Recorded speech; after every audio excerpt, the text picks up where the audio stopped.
Student, दिल खोल के स्वागत है आपके अपने YouTube channel triple I classes में। मैं हूं अखिलेश कुमार सिंह और आज के इस वीडियो में हम देखेंगे क्लास 8 के मैथ्स सब्जेक्ट मैथ एक्सरसाइज 2.2। इससे पहले जो भी वीडियो देखना चाहते हैं तो इस चैनल पर जाकर देख सकते हैं। अगर इस चैनल पर पहली बार आए हैं तो चैनल को सब्सक्राइब कर लें ताकि इम्पोर्टेंट वीडियो आपसे मिस ना हो। चलिए इस वीडियो को स्टार्ट करते हैं। आज हम देखेंगे क्वेश्चन नंबर 4। इससे पहले जितने भी क्वेश्चन हमने कराया यह चैनल पर मौजूद है, जाकर देख सकते हैं। क्वेश्चन नंबर 4 बोल रहा है, क्वेश्चन लिख देते हैं। दो विभिन्न मूल्य वाली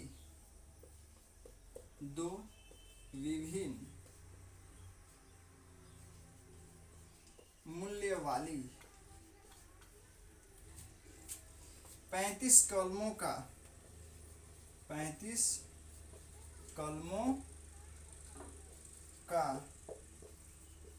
कुल मूल्य 35 कलमों का कुल मूल्य 60 रुपया है। 60 रुपया है। अब आगे बोल रहा है, यदि एक सस्ती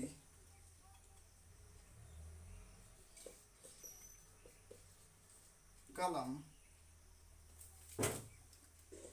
का मूल्य 1.50 रुपया है तथा एक महंगी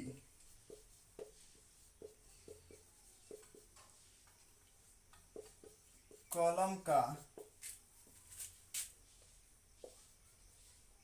मूल्य 2 रुपया है,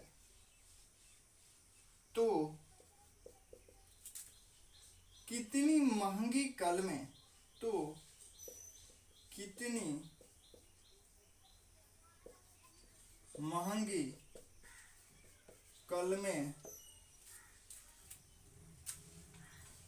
खरीदी गई।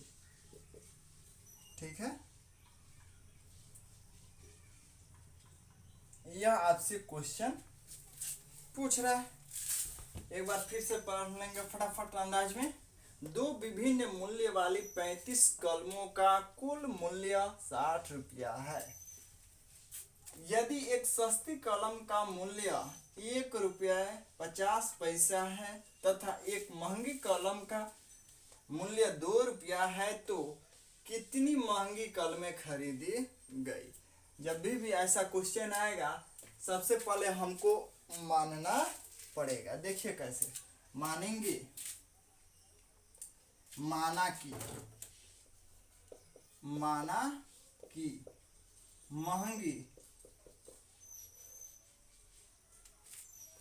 महंगी कलमों की संख्या x तथा सस्ती कलमों की संख्या y। यही ना पूछ रहा है, समझ में आया। तो बोल रहा है दो विभिन्न मूल्य वाली, यानी दो गो अलग अलग मूल्य वाली कलम 35 को खरीदा गया है और एक सस्ती कलम का मूल्य दिया है 1.5 रुपया और एक महंगी कलम का मूल्य दिया है 2 रुपया। तो पूछ रहा है कि महंगी कलमें कितनी खरीदी गई। तो देखते हैं। हमने मान लिया कि महंगी कलमों की संख्या x और सस्ती कलमों की संख्या y। तो देखिए x प्लस y, यानी सस्ती और महंगी, यही ना दो प्रकार की कलम है। तो x और y मिलकर कितना कलम खरीदा? 35। यानी सस्ती और महंगी दोनों प्रकार के कलमों की संख्या कितनी है? 35। इसको समीकरण 1 मान लेंगे, कोई दिक्कत। आगे देखते हैं। अब बोल रहा है कि एक सस्ती कलम का मूल्य 1.5 रुपया तथा एक महंगी कलम का मूल्य 2 रुपया। तो यह महंगी कलम का मूल्य है। तो एक महंगी कलम का मूल्य कितना, 2 रुपया। तो 2 में x से गुना करेंगे 2x हो जाएगा। टोटल कलम की संख्या अगर हमारा x आ रहा है महंगी, तो उसमें हम 2 से गुना करेंगे तो हमारा महंगी वाला कलम आ जाएगा कि नहीं, तो 2x, ठीक है, प्लस और एक सस्ती कलम कितना, 1.5 रुपया में, तो हम y से गुना कर देंगे यानी 1.50 y। और इसका टोटल हम कीमत आधा कितना किए हैं, 60 रुपया, ठीक है।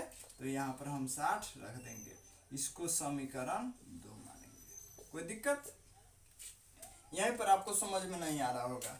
हम पूछ रहे हैं कि एक महंगी कॉलम का मूल्य 2 रुपया है, तो हमने कॉलम की संख्या माना कितना है महंगी कॉलम का, तो x। तो यह पूरा कीमत पूछेगा तो इसमें हम 2 से गुना कर देंगे, पूरा कीमत आ जाएगा, कुल कीमत निकल जाएगा कि नहीं, 2x। वैसे ही यहाँ पर हमने लिखा 2x। वैसे ठीक हमने एक सस्ती कलम की कुल संख्या कितना माने हैं, y।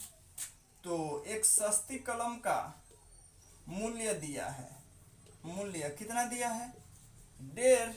तो इसमें हम 1.5 से गुना कर देंगे तो टोटल आ जाएगा कि नहीं, यानी 1.5 y। कोई दिक्कत, वैसे यहाँ पर हमने लिखा है।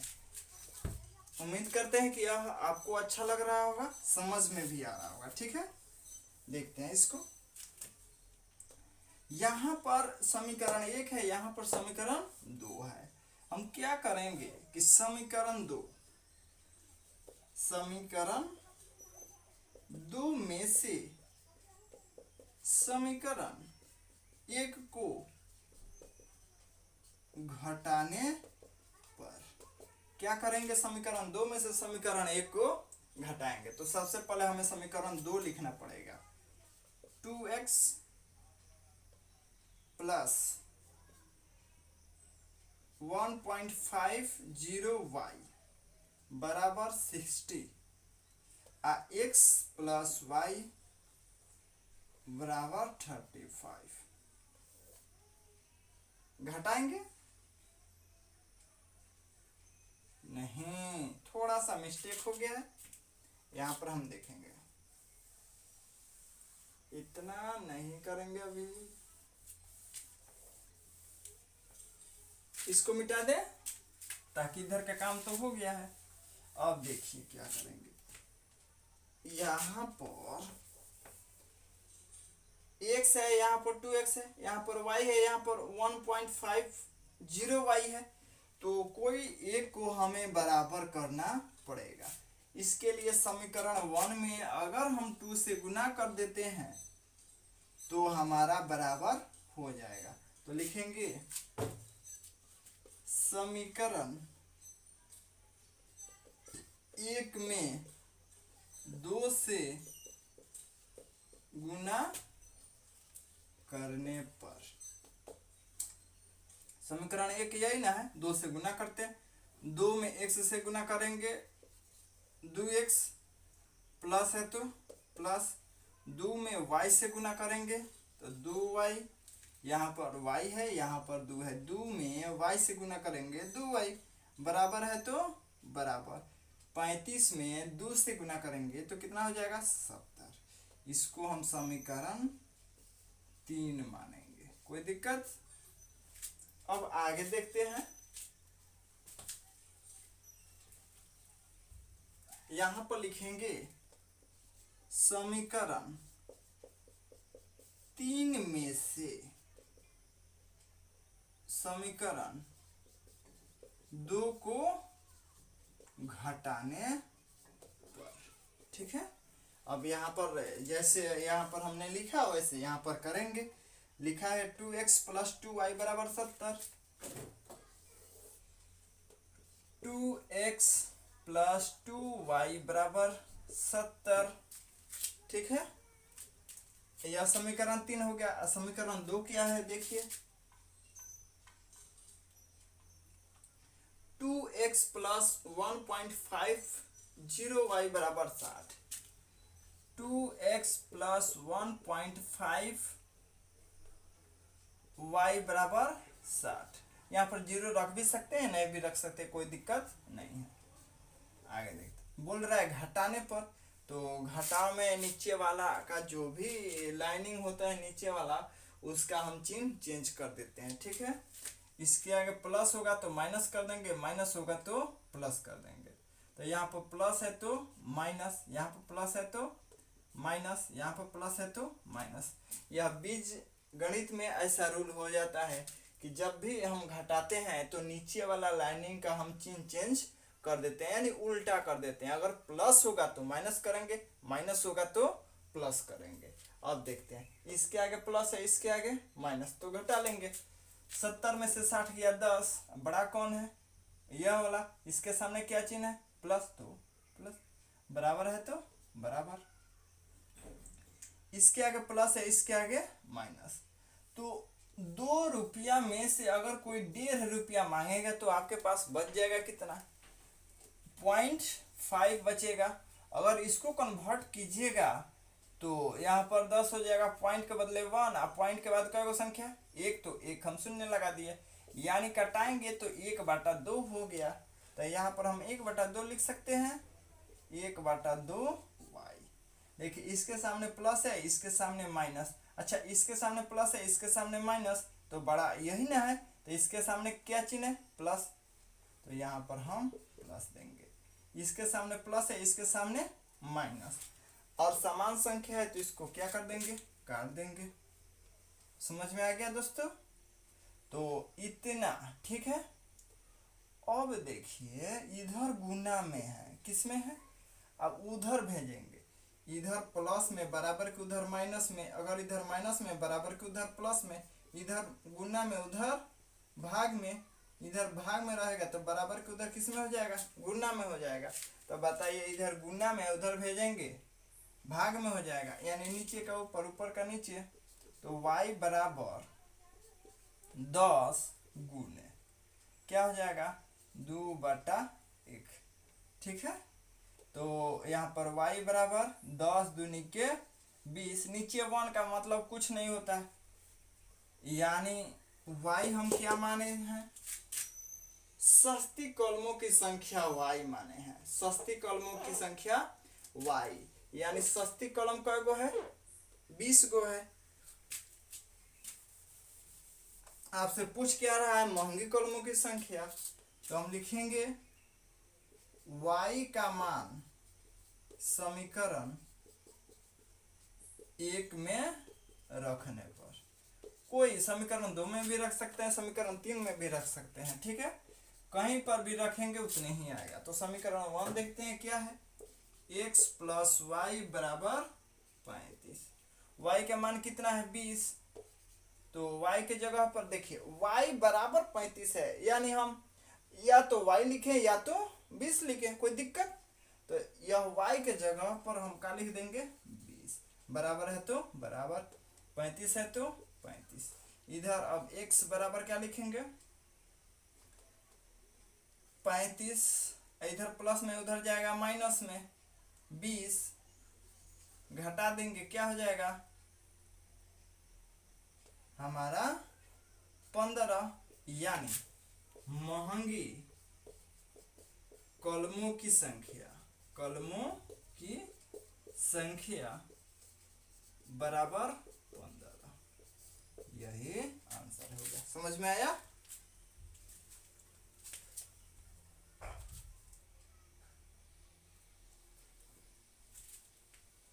यहाँ पर दिखाई नहीं दे रहा है, यहाँ पर लिख देते हैं ऊपर, कोई नहीं, यहाँ पर लिख देते हैं। यह 15 तो दिखाई दे रहा है ना, इसलिए x बराबर 15, यहाँ पर लिख देंगे महंगी कलमों की संख्या, कोष्ठ में x माने थे ना, इसका मान कितना आया था 15, तो 15।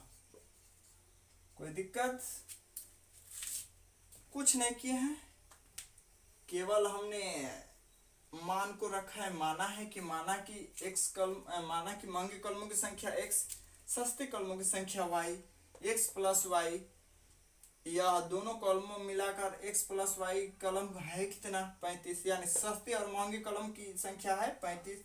एक सस्ती कलम का अगर कीमत 1.5 रुपया है तो टोटल हमने तो y माना है तो 1.5 में y से गुना करेंगे इतना आ जाएगा। एक महंगी कलम की 2 रुपया कीमत है, अगर हमने टोटल संख्या माना है x तो 2 में x से गुना करेंगे इतना हो गया, समीकरण 2 हो गया। अब लिखेंगे समीकरण 2 में 1 में 2 से गुना करने पर, तो गुना करने के बाद इतना आ गया। अब क्या किया है, समीकरण 3 में से समीकरण 2 को घटाया है सामने, ऐसा हुआ है, यह 2 है यह 1.5 है, तो कोई बोलेगा कि आपको 2 रुपए में से 1.5 रुपया घटाना होगा तो कितना 0.5 आएगा। पॉइंट हटाया है तो नीचे 10 हो गया, कटाया है 1/2 हो गया, 1/2 वाई हो गया, इधर 10 है तो 10 इधर गुना में उधर भेजेंगे भाग में नीचे का ऊपर हो जाएगा, ऊपर का अब लिख दिए 20 आ गया। अब या तो y का मान समीकरण 1 में रख दीजिए, समीकरण 2 में रख दीजिए, या फिर समीकरण 3 में रख दीजिए, कहीं पर भी रखिएगा तो समीकरण x का मान आ जाएगा, जो कि आपका क्या हो जाएगा, महंगी कलमों की संख्या। ठीक है, जल्दी से देख लीजिए और बढ़ते हैं आगे। क्वेश्चन नंबर 5 बेटा,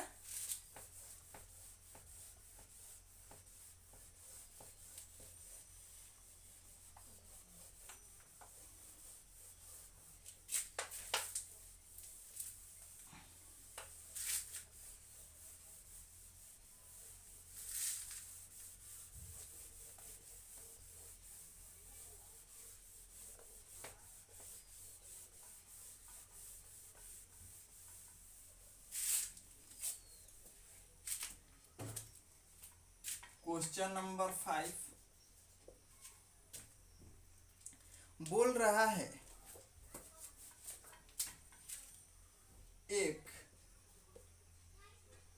त्रिभुज के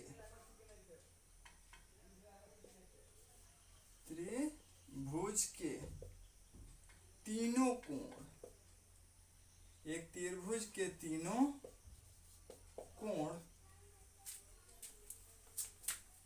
2:3:5 के अनुपात में है,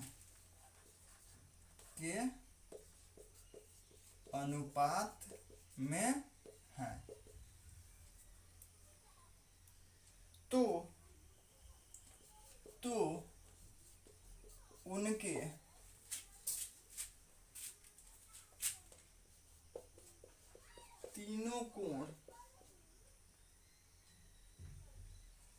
तीनों कोण ज्ञात कीजिए। ठीक है, तो सबसे पहले हमको जानना पड़ेगा, एक बार फिर से क्वेश्चन पढ़ लेते हैं, उसके बाद फटाफट अंदाज में हल करते हैं इसको। बोल रहा है एक त्रिभुज के तीनों कोण 2:3:5 2:3:5 के रेशियो में है। ठीक है, तो उनके तीनों कोण ज्ञात कीजिए। तो सबसे पहले हम जानेंगे त्रिभुज होता क्या है।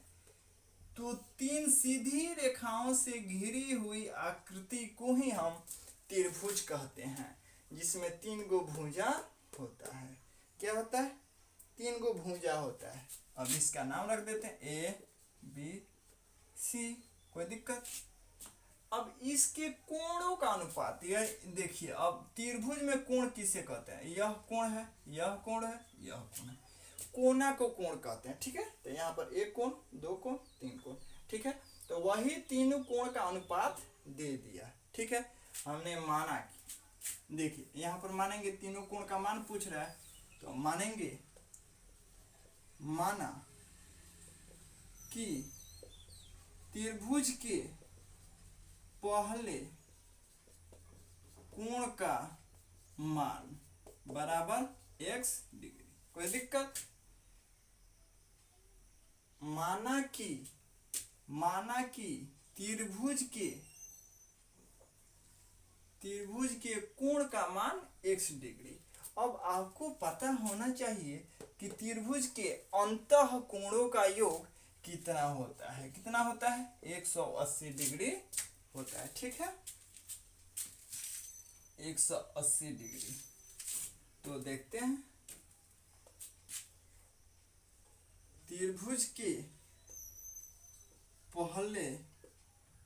पहला कोण माना है कि x डिग्री, तो अगर x में हम 2 से गुना करेंगे तो क्या हो जाएगा? 2x degree.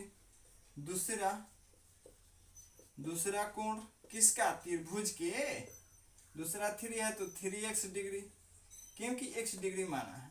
तीसरा क्या हो जाएगा? तीसरा कोण क्या है? 5, तो 5x डिग्री। अब देखिए तीनों कोण का मान हमको पता है, चूंकि त्रिभुज के अंतः कोणों का योग कितना? 180 डिग्री होता है। चतुर्भुज के अंतः कोणों का योग कितना? 360 डिग्री होता है। तो यहाँ पर चतुर्भुज की बात नहीं कर रहा है, त्रिभुज की बात कर रहा है। तो इस सब का ही ना जोड़ 180 आया होगा। तो देखते हैं तीनों कोण जोड़ेंगे, यह और यह, तब तो जाकर हमारा 180 डिग्री होगा। तो इस तीनों कोण को जोड़ते हैं।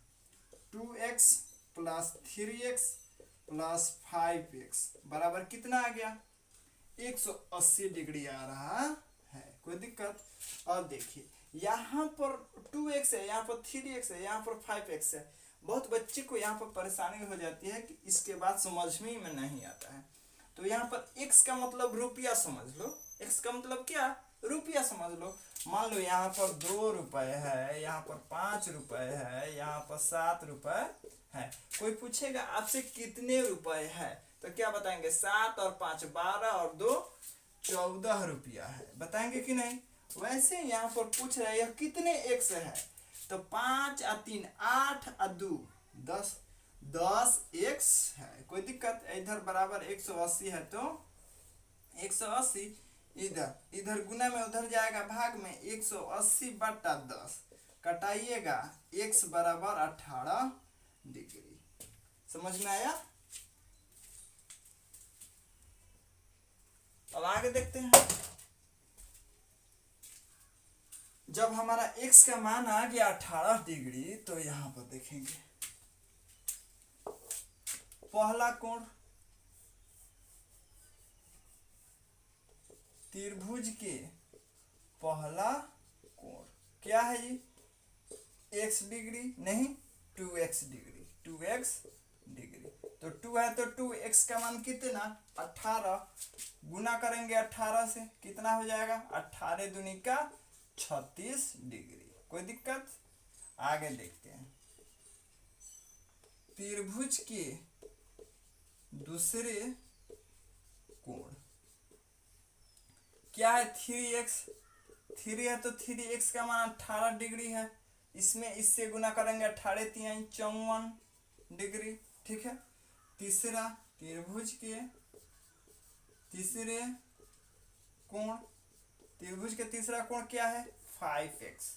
यानी हम करेंगे 5 है तो 5 बीच में क्या गुना है, तो गुना, और x का मान क्या? 18 था, 18 इसमें इससे गुना कर देंगे। 18 25 90 डिग्री।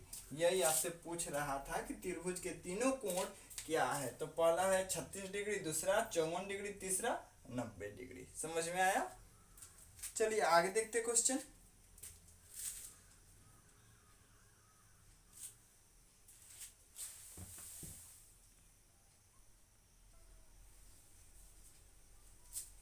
देखेंगे क्वेश्चन नंबर 7।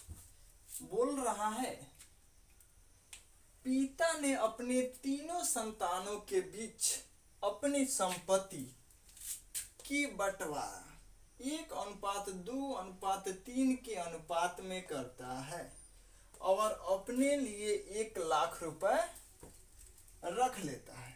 यदि कुल संपत्ति 2.5 लाख की हो तो प्रत्येक संतान को हिस्से के रूप में क्या मिला? बहुत बढ़िया क्वेश्चन है, और ऐसा क्वेश्चन आपके कॉम्पिटिटिव एग्जाम में भी आता है। देखिए आजकल के पिता की तरह इनका सोच है। इनके 3 संतान हैं, इनकी कुल संपत्ति है 2.5 लाख, और यह सभी संपत्ति नहीं बांट रहे हैं, अपने लिए 1 लाख रुपए रख ले रहे हैं और जो शेष राशि है वह अपने तीनों संतानों के बीच में 1:2:3 के अनुपात में बांट देते हैं। तो पूछ रहा है कि प्रत्येक संतान को हिस्से के रूप में कितना रुपया मिला। आइए देखते हैं। देखिए यहाँ पर सबसे पहले हम लिखेंगे कुल संपत्ति। कुल संपत्ति 2.5 लाख की है, ठीक है, 2,50,000। अगर अपने लिए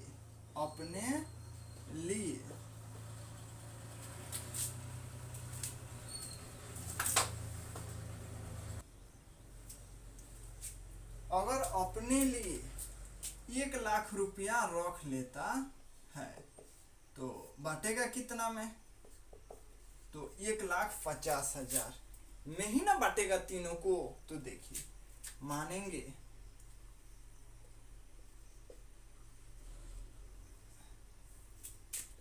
माना कि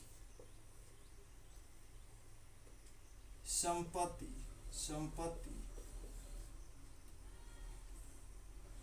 की हिस्सा बराबर x, ठीक है, x रुपए। तो पहले संतान को कितना मिला है यहाँ पर लिखेंगे, पहले संतान को मिला राशि बराबर x में अगर x से गुना करेंगे तो x रुपया, ठीक है। दूसरे संतान को मिला राशि बराबर कितना 2 है तो 2 में x से गुना करेंगे 2x रुपया। तीसरे को देखते हैं कितना मिल रहा है। तीसरे संतान को मिला राशि बराबर तो 3 है तो 3x है तो 3x हो जाएगा ना। अब बोल रहा है इन तीनों को कितना रुपया देना है, 1.5 लाख में इन तीनों को बांट देना है। देखिए कैसे, 1.5 लाख रुपया ना बांटना है तीनों में। तो x + 2x + 3x में कितना बांटना है,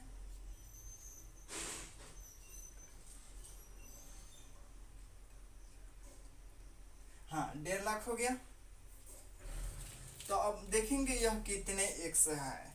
तो यह 3 गो x है, यह 2 गो x है और यह 1 गो। तो 3 गो 2 गो 5 गो और 1 गो 6 गो। तो 6x बराबर कितना,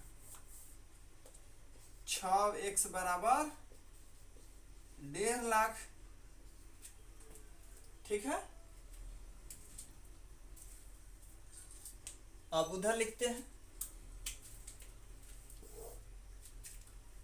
इधर 6 गुना में उधर जाएगा भाग में, यानी x बराबर 1.5 लाख बट्टा 6, ठीक है।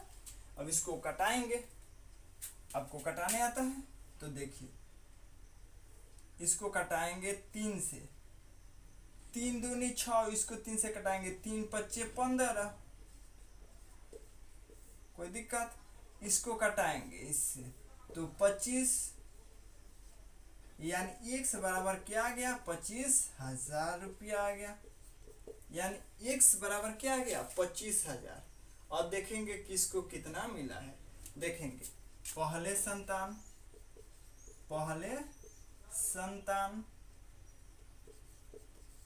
को कितना मिला है, x रुपए। तो x का मान कितना है, 25,000।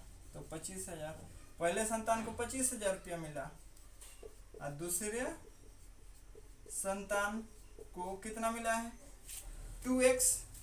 तो यहाँ पर रखेंगे 2x, 2 है तो 2 x का मान कितना, 25। अब गुना करेंगे 25 दूनी 50, 50,000 रुपया हो जाएगा दूसरे संतान को, ठीक है। और तीसरे संतान को देखेंगे, तीसरे संतान को कितना मिला है, 3x।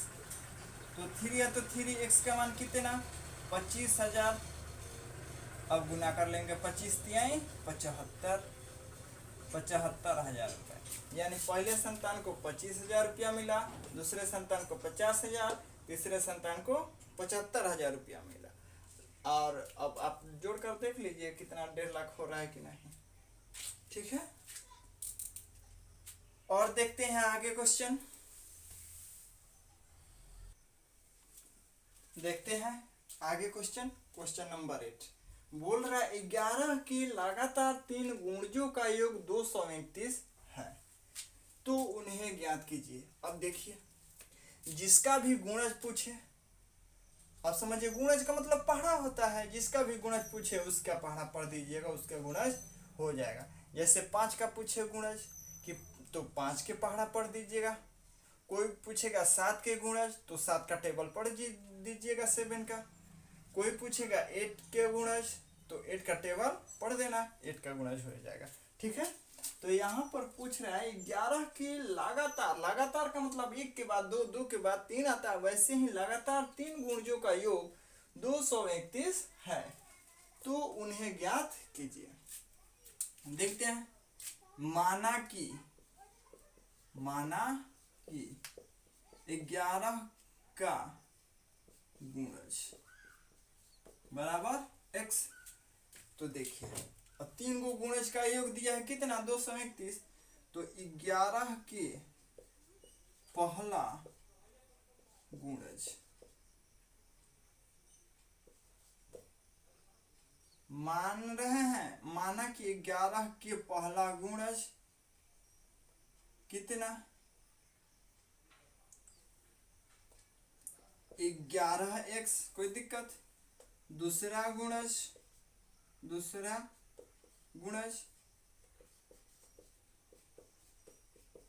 देखिए कितना लोग बोलेंगे 2x, गलती हो जाएगा। क्या होगा 11 के पहला गुणज क्या हो जाएगा x, और दूसरा x प्लस 2, तीसरा गुणज x प्लस 3, और यह तीनों गुणज का योग कितना दे दिया है 231 डिग्री। अब देखते हैं इसको कैसे बनाना है। यह 11 का पहला गुणज हो गया, यह 11 के दूसरा गुणज हो गया, यहां पर गुना कर लो, और यह 11 के तीसरा गुणज हो गया। समझ में आया। यह आप पूछ सकते हैं कि 11 यहाँ पर भी क्या लिखे, यहाँ पर भी क्या है, यहाँ पर भी क्या है। ये मूर्ख इंसान यह 11 के गुणज है इसलिए यहाँ पर 11 रखे। अगर ये 7 का गुणज बोलता तो यहाँ पर क्या करते 7 लिखते। और ये तीनों का योग, बीच में योग पूछ रहा है तो बीच में प्लस दिए हैं। समझ में आ गया कितना है 231। अब देखिए, तो सबसे पहले 11 में x से गुना करेंगे, 11x प्लस है तो 11 में x से पहले इसमें इससे गुना करेंगे तो यह देखेंगे 11 के पहला गुणज x, 11 के दूसरा गुणज x प्लस 1, चूंकि क्रम वाइज बढ़ना है। यह तीसरा गुणज 11 का x प्लस 2। अब देखिए यहाँ पर 11x plus 11x plus 1 plus 11x plus 2 बराबर टोटल कितना है 231। ठीक है,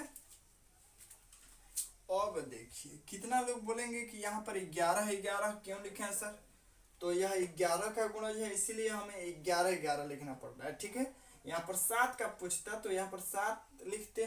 ठीक है, 5 का गुणज पूछता तो यहाँ पर 5 लिखते। देखते हैं, तो 11x है तो 11 देखेंगे 11x हो गया, प्लस है तो प्लस 11 में x से इसमें इससे गुना करेंगे तो 11x, प्लस में प्लस से गुना करेंगे प्लस, इसमें इससे गुना करेंगे 11 में 1 से गुना करेंगे 11, प्लस है तो प्लस, फिर इसमें इससे करेंगे तो 11 में x से 11x, फिर इसमें इससे प्लस में प्लस से गुना करेंगे प्लस, 11 में 2 से गुना करेंगे 22। ठीक है, अब बराबर 231 है तो 231, कोई दिक्कत। अब देखिए इस जाति का कौन कौन है, यहाँ पर है, यहाँ पर है और यहाँ पर, इस दोनों को जोड़ेंगे। यहाँ पर 11 को x है, यहाँ पर भी 11 को, यहाँ पर भी 11 को, टोटल कै को x हो जाएगा 33। यहाँ पर 11 है, यहाँ पर 22 है, इस दोनों को तो एक जैसा है तो इस दोनों को एक जगह जोड़ेंगे। अब बराबर कितना है, 231 हो गया।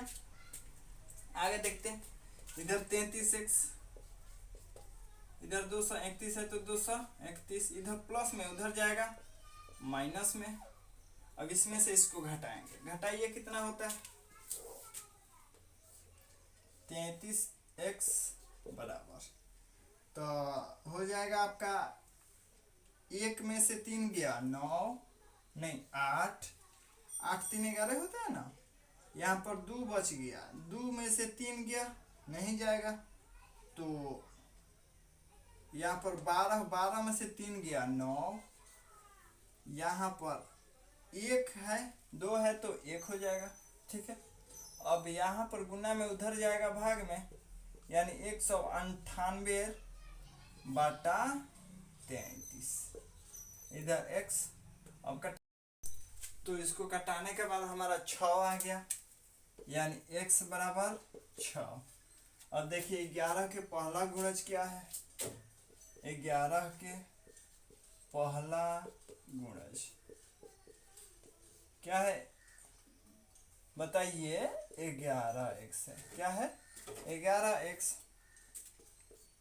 11 है तो 11, x का मान कितना 6, गुना कर लीजिए, 11 छक्के 66, समझ में आया। अब यहाँ पर देखें 11 की दूसरा गुणज,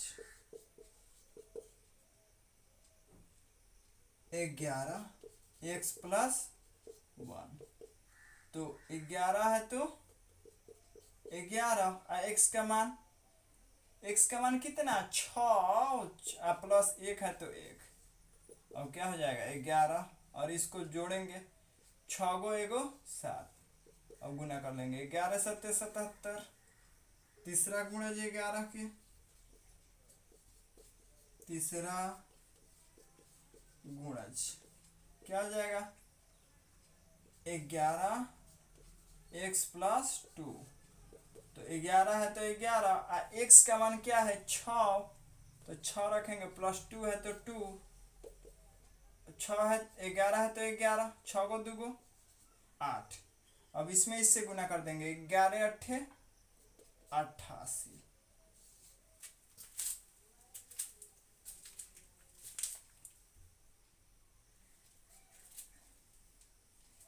11 8 88, यहाँ पर लिख देते हैं, यहाँ पर दिखाई नहीं दे रहा है तो यहाँ पर 88, समझ में आया। बस आज इतने ही रहने देते हैं। उम्मीद करता हूँ कि यह वीडियो आपको बेहद ही अच्छा लगा होगा। तो अगर हमारी मेहनत आपको पसंद आती है तो एक लाइक कीजिएगा, और अपने दोस्तों के साथ पहली बार आए हैं तो इस चैनल को सब्सक्राइब कर लीजिएगा, ताकि आपके पास नोटिफिकेशन पहुंचता रहे, और बेल आइकन जरूर प्रेस कर लीजिएगा ताकि कोई भी नोटिफिकेशन आपसे दूर ना हो। थैंक यू, जय हिंद।